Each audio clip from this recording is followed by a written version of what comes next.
علماء کرام کی. تو پہلے ریزولیشن کی شک تو یہ تھی کہ پرسنل لاز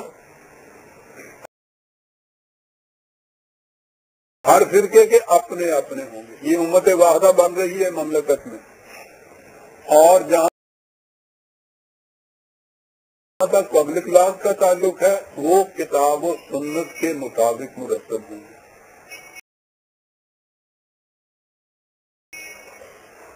نظر بظاہر بڑی ہی لگتی ہوئی بات کہ انہوں نے ایک ایسا متفق علیہ فارمولہ دے دیا ہے جو سب کے نزدیک قابل تسلیم، اور ان کو اسلامی تسلیم یہ کر رہے ہیں.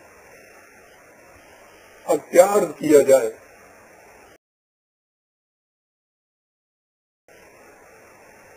کہ یہ معاف رکھیے گا یوں انورٹڈ قوموں میں کہہ رہا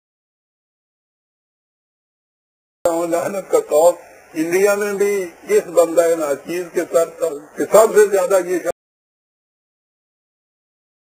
شخص مخالفت کر رہا ہے. یہاں بھی یہ چیز اسی کے حصے میں آئی. کیا عرض کروں کیوں حصے میں آئی؟ بس ایک چیز ہے، قرآن کے ساتھ اور صدر اول کے اسلام کے ساتھ نبی اکرم صلی اللہ علیہ وسلم کی کام کردہ مملکت کے ساتھ ایک واضحانہ عشق ہے جو مجھے لیے چلا جا رہا ہے. میں نے ان سے یہ کہا کہ یہ اصطلاح کتاب و سنت کی بڑی لازم نظر آ رہی ہے، کوئی مخالفت نہیں کرے گا، لیکن اس کے مطابق کوئی ضابطہ حیات مرتب نہیں ہو سکے گا جو عام لوگوں کے نزدیک بھی متفقہ طور پر اسلامی ہو. کفر کا فتویٰ ہزار علماء نے دفع کر دیا. بہت اچھا جی.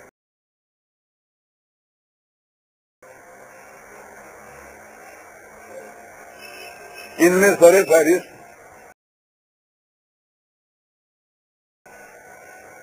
مولانا مودودی مرحوم تھے، اور اہل حدیث حضرات کی طرف سے مرکزی جمعیت اہل حدیث کے صدر مولانا محمد اسماعیل سلفی مرحوم گجرانوالے کے جو تھے.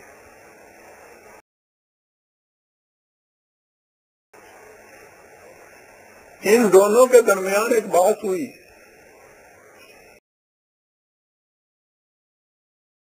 یہ بات نہیں تھی کہ سنت ملے گی کہاں سے ہمیں، بات یہ ہوئی کہ سنت کی ڈیفینیشن کیا ہے، سنت کہتے کس کو ہے.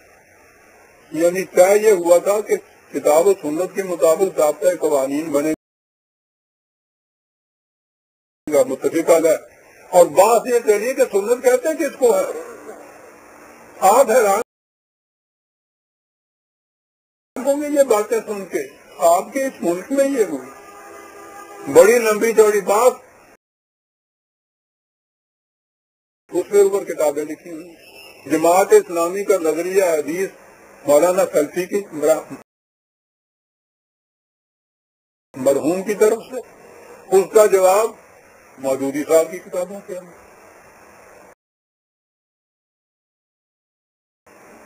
کہ سنت کہتے کس کو ہے،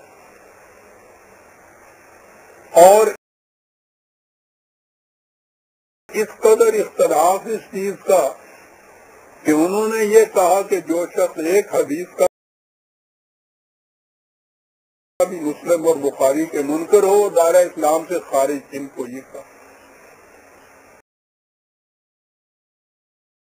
انہوں نے یہ کہا کہ جسے آپ سنت کہتے ہیں وہ دین میں تحریف ہے، اسلام کو ایک طرف رہا. کتابیں موجود ہیں، اور اس کے باوجود مطالبہ حکومت سے یہی رہا کہ کتاب و سنت کے مطابق ضابطہ قوانین مرتب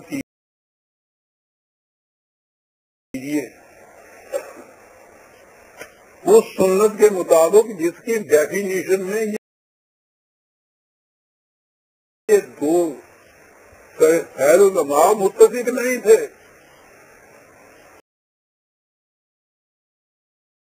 کہ کیجیے، تو وہ کس طرح سے کرے؟ ہر حکومت کے خلاف رابطے کہ یہ بناتے نہیں ہیں، ہم نے تو ان کو متفق علیہ فارمولہ دیا ہوا ہے۔ غور فرمائیے کیا ہو رہا تھا اس ملک میں، اور اس فارمولے کے جزو اول کی یہ کیفیت تھی۔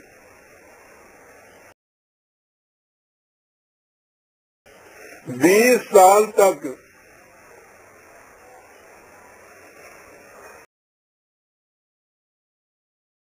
یہ بات جاری رہی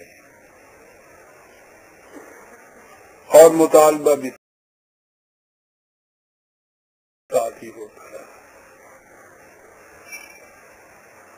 20 سال کے بعد خود مولانا مودودی مرحوم نے یہ اعلان کیا کہ کتاب و سنت کی روح سے کوئی ایسا ضابطہ قوانین پبلک لاز کا نہیں بن سکتا جو مختلف فرقوں کے نزدیک متفقہ طور پر اسلامی کہلا سکے۔ سن لیا آپ نے؟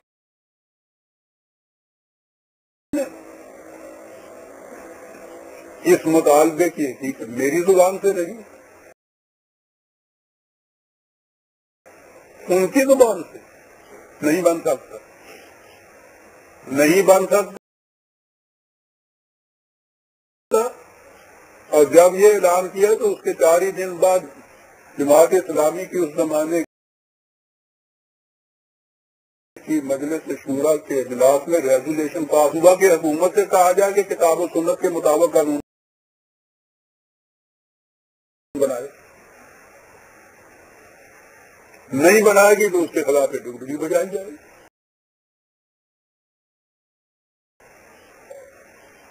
جنہوں نے مان یہ تاریخ آپ کے سامنے لکھی ہوئی موجود ہے، کوئی توجہ نہیں دیتا، ڈس انٹرسٹڈ ہو گیا ہے یہ مسلمان جہاں کا، ان کی وجہ سے اسلام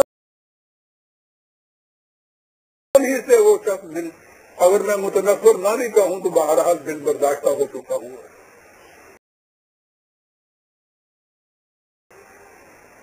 وہ اس کو دلچسپی کا موجب سمجھتا ہی نہیں ہے کہ یہ مولویوں کے کوئی جھگڑے ہیں، کرتے رہیں،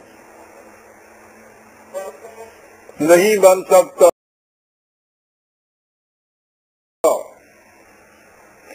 کہا کہ پھر کیا کریں؟ کہا کرنے کی بات تو آسان ہے، یہاں فقہ حنفی نافذ کر دیجیے، یعنی وہ متفق علیہ نہیں بن سکتا کہ اختلاف ہے، فقہ حنفی ان میں سے ایک فرقے کی فقہ ہے، یہ نافذ کر دیجیے، وہ باقی سارے اس پہ متفق ہو جائیں گے۔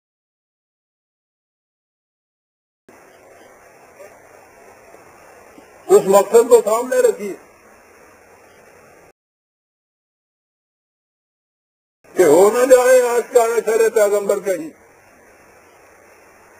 کوئی ایسا ضابطہ قوانین اور آئین بن نہ جائے کہ جس پر سارے مسلمان متفق ہو جائیں۔